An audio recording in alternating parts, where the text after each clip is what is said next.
Kürtleri perişan ettiniz. Diyarbakır'ı ne hale soktunuz. Esnaf kan ağlıyor.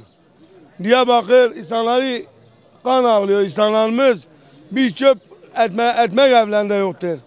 Patates verdiler. Ondan sonra soğan verdiler. Ondan sonra insanları vuruyorlar. Biber gazlarıyla beraber millete saldırıyorlar.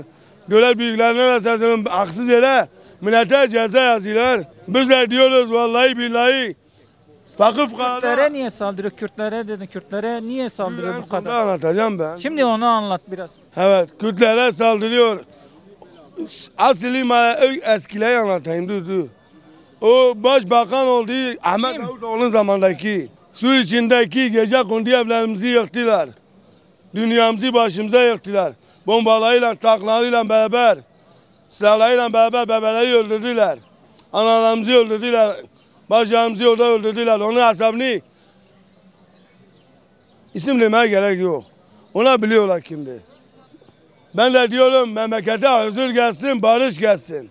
Diyarbakır'a. Geldi mi? Barış var mı ama? Ne barışı ne hali.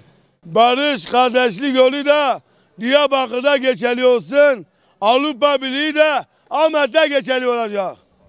Tamam. Ben de Sakızcı Memo olarak sizi sevgiyle, saygıyla selamlıyorum. Allah'a emanet.